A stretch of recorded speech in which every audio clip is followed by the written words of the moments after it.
ایک فقیر بہت مفلس و کنگال تھا۔ اس کی دعا اللہ تعالیٰ سے یہی تھی کہ تو نے مجھے بغیر مشقت کے پیدا کیا ہے، اسی طرح بغیر مشقت کے مجھے روزی بھی دے۔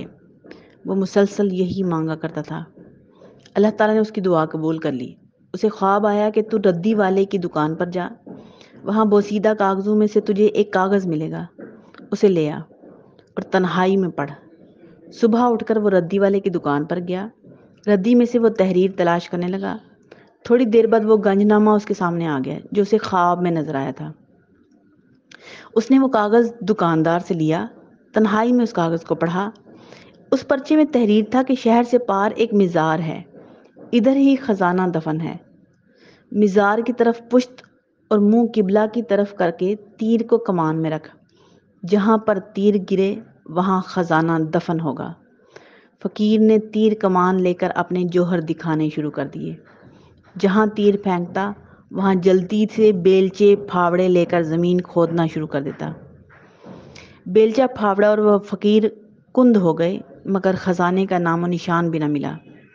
وہ روزانہ اسی طرح عمل کرتا، تیر پھینکتا، جس جگہ تیر گرتا اسے کھودتا، مگر خزانہ نہ ملتا۔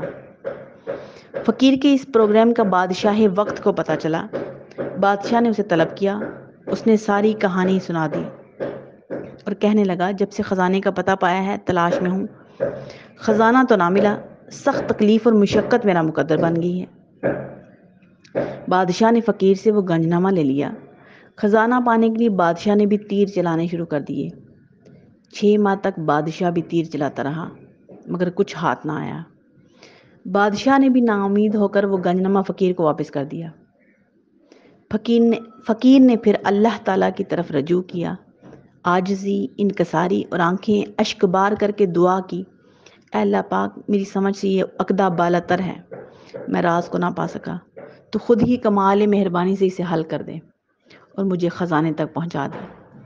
جب وہ عاجز ہو کر بارگاہ الہی میں سچے دل سے گر پڑا تو آواز آئی، میں نے تجھے تیر کو کمان میں رکھنے کو کہا تھا، تجھے تیر چلانے اور کمالات دکھانے کا نہیں کہا تھا۔ خزانہ تیرے پاس تھا، تیرے قریب تھا، تو تیر اندازی کے سفر میں اس سے دور ہوتا گیا۔